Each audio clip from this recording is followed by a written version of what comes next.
CAPITUL Nossa necessidade de conexão é impossível conceber a ideia de que exista uma única forma de vida independente, separada de todo o resto. Lewis Teomas Se você já teve várias decepções em seus relacionamentos, por que insiste em continuar tentando?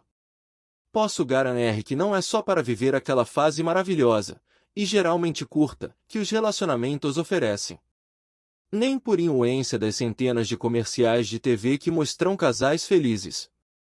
Você insiste, apesar das deprimentes estadísticas de números de divórcios, tão somente porque foi programado para estabelecer vínculos. Seres humanos não foram feitos para viver sozinhos. Existe um impulso biológico imperativo que leva cada um de nós, e até o mais minúsculo dos organismos do planeta, a viver em comunidade, a se relacionar com os outros. Esteja você consciente disso ou não, sua sociologia o impele a se relacionar. Na verdade, o que faz os indivíduos estabelecerem comunidades, mesmo que sejam de apenas duas pessoas, é uma força que impulsiona a evolução biológica, um fenômeno a que costumo chamar evolução espontânea. Este é, inclusive, o nome do livro que escrevi descrevendo o fenômeno onde tales pontam claro.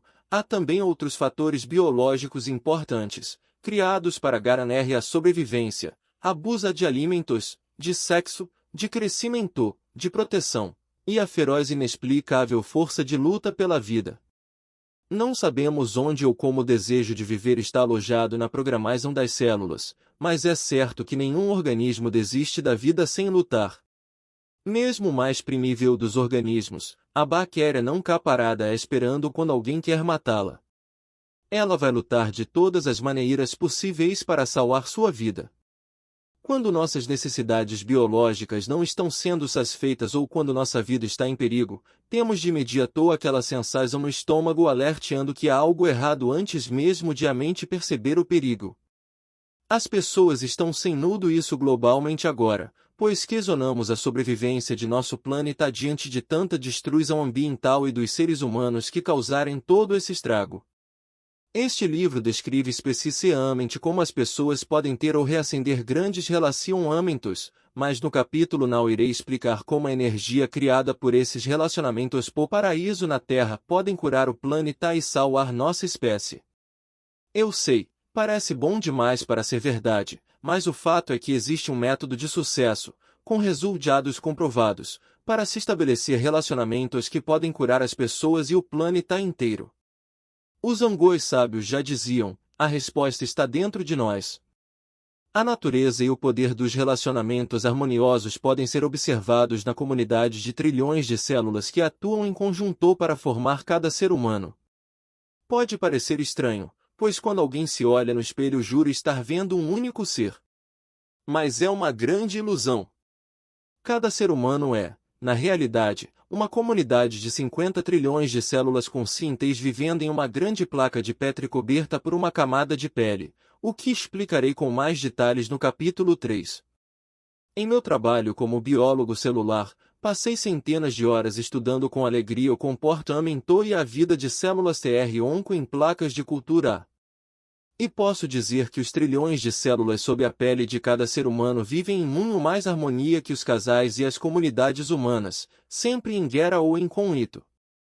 Por isso digo que podemos apreender elas preciosas visões, são 50 trilhões de células conscientes, 50 trilhões de cidadãos convivendo pacificamente em uma incrível e cúmplice comunidade. Todas as células têm emprego. E todas têm direito garantido a um sistema de saúde, proteção, e vivem em uma economia equilibrada, baseada em trocas de moléculas de ATP, unidades de energia que os cientistas chamam de moeda energética. Comparado a isso, o trabalho da humanidade, se descobrirmos a logística para fazer com que uma média relativa de meros 8 bilhões de humanos consigam trabalhar juntos em harmonia, parece bem mais simples.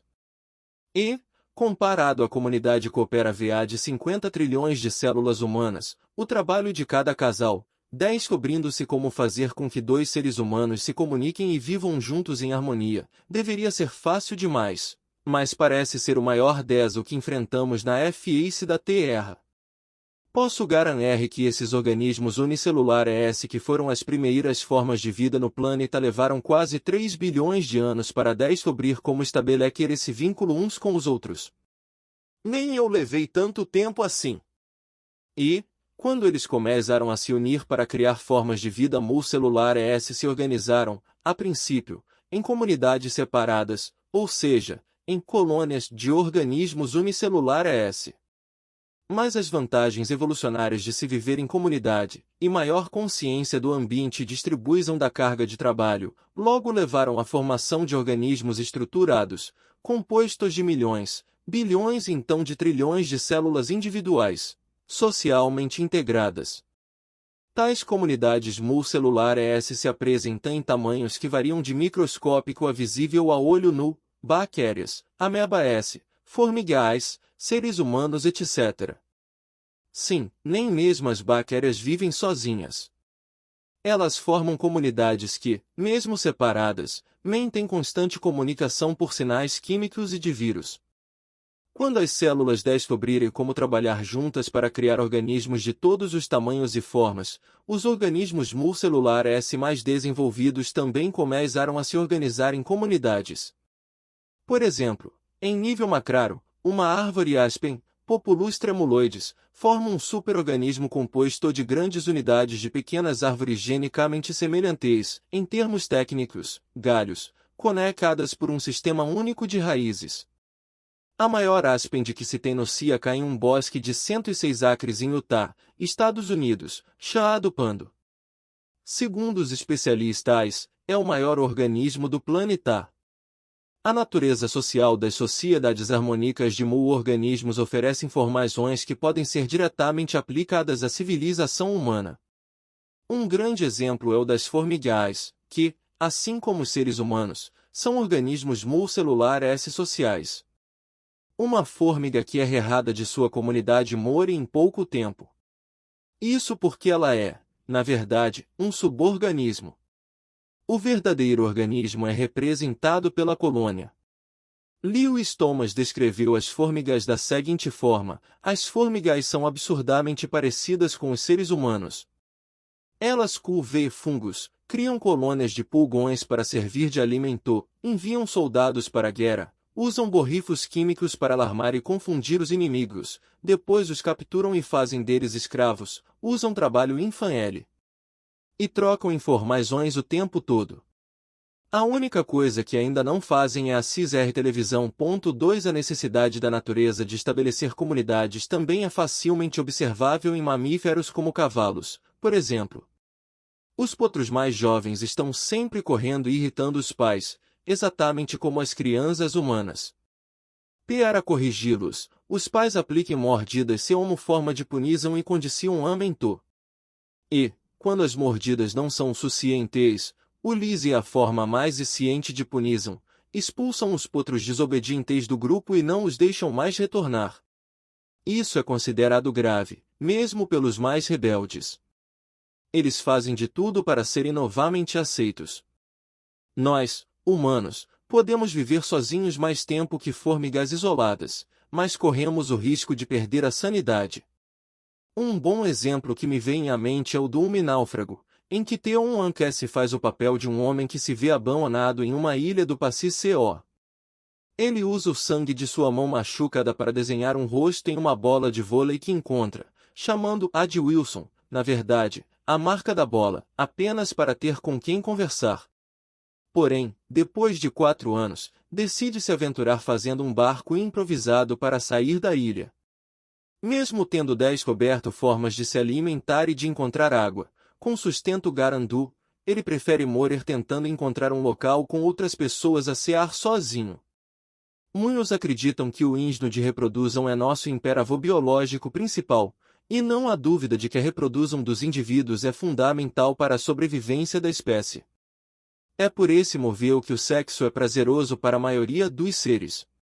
A natureza quis garantir que os seres humanos tivessem desejo de procriar e de manter sua existência. Mas Tom Ancasse não deseja ver a sair da ilha para se reproduzir. Ele queria se comunicar com pessoas, e não ser uma bola de vôlei. Para nós, humanos, Estabelecer pares. Os biólogos chamam a isso acoplamento de pares. É mais que simples sexo para propagação. Em uma palestra denominada The Uniqueness of Humans, a singularidade do ser humano, o neurobiólogo e primatologista Robert M. Sapolsky explica como somos únicos nesse aspecto. Muitas vezes o DESO está justamente em lidar com o fato de sermos seres totalmente diferentes do resto. Não há precedentes desse pó no mundo animal. Vejamos um exemplo. E é um exemplo chocante. Vamos lá. Imagine um casal. Os dois voltam para casa ao final do dia. Eles conversam. Eles jantam. Eles conversam mais um pouco. Depois vão para a cama. E fazem sexo. Depois disso, conversam mais um pouco. E então adormecem. No dia seguinte fazem exatamente a mesma coisa. Voltam do trabalho. Conversam. Jantam. Conversam. Vão para a cama. Fazem sexo. Conversam mais um pouco, adormecem. Os dois repetem esse comportamento por 30 dias seguidos. Uma girafa acharia isso horrível. Mas quase todos nós fazemos se isso não é reprodúvel diariamente, ninguém é estranha. 3 Para os seres humanos, o sexo de propagação é algo crucial até que a população se estabilize. Quando a população humana atinge um estado de equilíbrio e segurança, o sexo para reprodução diminui. Nos Estados Unidos, onde a maioria dos pais supõe que seus filhos irão viver e que eles não terão que pedir esmola na velhice, o número de filhos por família é menor que 2. Mas qualquer população que se sinta ameaçada irá iniciar seu processo de reprodução mais cedo e se reproduzir mais. Calculam, inconscientemente, que alguns de seus filhos podem não sobreviver e que precisam ter mais de 2 filhos para que eles os sustentem durante a velhice. Na Índia, por exemplo, embora a taxa de fertilidade tenha diminuído 19% em uma década, caindo para 2,2%, nas áreas mais pobres, onde as famílias enfrentam desafios para sobreviver, a taxa pode ser 3 vezes mais alta. Mas até em sociedades onde a necessidade de reprodução é reduzida existe o risco de se estabelecer relacionamentos, pois a necessidade de conexão é mais forte que a de procriar. E casais que não têm filhos podem ter relacionamentos maravilhosos. Muitos tomam juntos a decisão de não os ter. No livro Two is Enough, a Couple S Guide to Living Childless by Shoik e 2 Jabastan, o guia completo para casais que escolhem não ter filhos, a autora Laura S. Sosco trata das razões pelas quais muitos abrem mão dessa opção. Ela inicia o livro citando uma conversa que teve com o marido de uma amiga que a acabado de ter um filho. Mas por que vocês se casaram se não queriam los? Por quê? Por amor, pelo seu companheirismo, respondi. A pergunta dele me surpreendeu, e fiquei sem palavras. Ele olhou demoradamente para mim, espirrando uma explicação mais longa. Obviamente, estava curioso. Naquele momento percebi que meu relacionamento devia ser realmente estranho para ele. Diante de mim, uma pessoa que não podia imaginar a vida sem crianças tentando entender alguém que não podia imaginar a vida com crianças. 4 Laura S. Sosco decidiu estudar o assunto e descobriu, em uma pesquisa populacional realizada em 2000, que 30 milhões de casais nos Estados Unidos não têm filhos, e que o censo norte-americano indicava que apenas 20% dos casais teriam filhos até 2010. O autor então realizou uma pesquisa com casais que não desejam ter filhos e descobriu que um motivo importante para a escolha era o fato de valorizarem seus relacionamentos. Um dos maridos entrevistados disse: "Temos um relacionamento gracante muito feliz assim como está. É muito bom poder sem que a dinâmica da relação que tem o seu minha esposa não se modificará.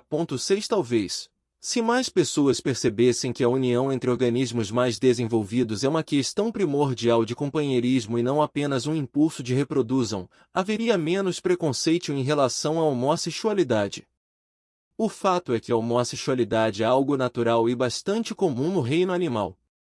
Em uma análise realizada em 2009 sobre literatura científica na Universidade da Califórnia, em Riverside, Estados Unidos, os biólogos Nathan W. Bailey y Marlene Zuck, Em busca de um estudo mais aprofundado sobre o impulso do comportamento homossexual, a variedade e a ocorrência de comportamento sexual entre indivíduos do mesmo sexo no mundo animal é impressionante. Uma grande incidência de corte, de relacionamentos e de cópula é observada nas mais diversas espécies, como mamíferos, pássaros, répteis, anbios, insetos, moluscos e nematódios, parasitas. Ponto 7. Um exemplo é o das gaivotas prateadas. 21% das fêmeas diz a raça se relaciona com outra fêmea pelo menos uma vez durante a vida e 10% são exclusivamente lésbicas. 8. Então, já que temos o impulso de encontrar um par, seja para um relacionamento homossexual ou heterossexual, precisamos entender como a natureza planejou nos unir, e este é o foco deste livro. Enquanto não aprendermos a estabelecer um relacionamento a dois, como podemos seguir os exemplos das células para estabelecer comunidades mais cooperativas? Enquanto não aprendermos a ter melhores relacionamentos como casais, que é o próximo passo de nossa evolução para podermos então nos unir como um todo e formar um grande super-organismo humano, o processo continuará imperado. Mas, se formigas podem fazer isso, nós também podemos. A boa notícia é que a história da evolução não é a simples história da sobrevivência de comunidades cooperativas, e sim a história de padrões rápidos que podem ser compreendidos por meio da geometria e de cálculos matemáticos que permitem estabelecer estruturas no espaço. Os seres humanos não criarem a geometria, eles a deduzirem a partir do estudo do universo, pois ela nos oferece uma forma de compreender a organização da natureza. Com o Platão, a geometria já existe antes da criação. Os padrões rápidos da nova geometria, a geometria fractal, revelam uma visão surpreendente quanto à natureza da estrutura do universo. Apesar de sermos que estamos à beira de uma crise no planeta, a geometria fractal deixa claro que esse pode situação crise já ocorreu antes, conforme explicarei mais adiante. E, a cada ocorrência, apesar do número de óbitos, a exemplo dos dinossauros, trouxe algo de bom. Os cálculos matemáticos da geometria fractal são, na verdade, bem simples, equações que usam apenas multiplicação, adição e subtração. Quando uma dessas equações é resolvida, a resposta é reinserida na equação original e resolvida novamente. Esse padrão recorrente pode se repetir ilimitadamente. Quando as equações fractais rápidas são resolvidas mais de 1 milhão de vezes, os cálculos hoje podem ser feitos graças ao advento de computadores mais poderosos, padrões visuais geométricos surgem. O que se observa é que uma característica pictura da geometria fractal é a criação de padrões rápidos e dissimilares, alojados um dentro do outro. A boneca russa Matrius é um bom exemplo que ajuda a entender os padrões fractais. Símbolo da maternidade e da fertilidade, ela é um conjunto de pequenas bonecas que se encaixam uma dentro da outra. Cada uma é uma miniatura, mas não necessariamente réplica exata das outras. Assim como a matriz, os padrões rápidos da natureza tornam clara sua organização fractal. Por exemplo, o padrão dos ramos de um galho de árvore lembra o padrão desses próprios galhos saindo do tronco. O padrão de um grande rio é semelhante ao padrão de seus pequenos afluentes. No pulmão humano, o padrão de distribuição das passagens de ar maior S dos brônquios se repete nos bronquíolos menor S. Mesmo nos organismos mais complexos, os padrões são rápidos. Esses padrões ajudam a entender melhor o mundo natural. Apesar da evolução e do aumento da complexidade na estrutura das comunidades cooperativas multicelulares, o fato que mais surpreende é que, na ciologia dos seres humanos, os organismos que estão supostamente no topo da cadeia evoluem não há funções novas que já não estejam presentes nas células mais simples da base da cadeia. Sistema S digesvo, excretório, cardiovascular, nervoso e até imune são parte de absolutamente todas as células que compõem nosso corpo. Aponte uma função em seu organismo e eu lhe mostrarei onde ela surgiu na base de uma célula. Tais padrões fractais rápidos significam que tudo que aprendemos com os organismos mais simples da natureza se aplica a organismos mais complexos e também aos humanos. Portanto, se alguém pretende entender a natureza do universo, Não é preciso estudá-lo por inteiro, basta estudar seus componentes, como eu usei quando era biólogo celular. Os padrões rápidos da geometria fractal oferecem a base científica para o princípio que os místicos descrevem como assim na Terra como no céu. Somos claramente parte do universo, não um adendo criado tardiamente com o único propósito de dominar a natureza. A biosfera construída com padrões rápidos da geometria fractal também oferece a oportunidade de se prever o futuro da evolução estudando sua história. A teoria darwiniana tradicional ao contrário, que a evolução se iniciou a partir de mutações aleatórias ou de acidentes genéticos, sugerindo que não temos como prever o futuro. Mas, quando estudamos os passos das células, vemos que nosso futuro deveria ser cada vez mais o de cooperação e de harmonia para que os seres humanos, começando com a estrutura básica de pares ou casais, possam desenvolver o grande organismo conjunto unido como humanidade. Ao invés de amaldiçoar nossa má sorte nos relacionamentos, precisamos reconhecer que nossos esforços para encontrar um par são um impulso básico da natureza e que esses laços podem ser de cooperação e entendimento. Mais uma vez, é preciso seguir o sábio conselho de Rumi. Antes eu era inteligente e queria mudar o mundo. Hoje eu sou sábio e estou mudando a mim mesmo. Quando conseguirmos viver em harmonia com a natureza, e com nós mesmos, estaremos prontos para criar o efeito lua de mel em nossa vida e ter relacionamentos baseados em amor, cooperação e comunicação. No próximo capítulo, iremos tratar da principal forma de se comunicação entre os organismos, vibrações energéticas. Bruce H. Lipton, Ph.D., Steve Bauerman, Spontaneous Evolution Espontânea, Carlsbad, K. A. Y. House, 2009. 2. Lewis Thomas, The Lives of a Cell, Notes of a Biology W. As Vidas de uma Célula, N.E.W. York, Viking, 1974. 3. Robert Sapolsky, The Uniqueness of Humans, A Singularidade do Ser Humano, Stanford University Class da Y Lecture, 13 de junho de 2009, www.youtube.com/c1w@. V = CVU 25W que 5S. 4. Laura S.S. Seu, Tevu Isenaf, A Couple S. Guide to Living Children's BY Shoik e 2 Bastan, o guia completo para casais que escolhem não ter filhos, Berkeley, K. Ciel Praia ex 2009. 5. Ibidem 6 Ibidem 7 Nathan W. Bailey Y e Marlene Zuck, Same-X Sexual Behavior and Evolution Comportamento Homossexual e Evolution, Trends in Ecology and Evolution Tendências da Ecologia e da Evolution, volume 24, N8, de 1/10, 2009. 8. Bruce Begg Emil, Biological Exuberance, Animal Homossexuality and Natural Diversity e Exuberância Biológica, Homossexualidade Animal e Diversidade Natural, New York, Saint Mare N.S. Press, 1999.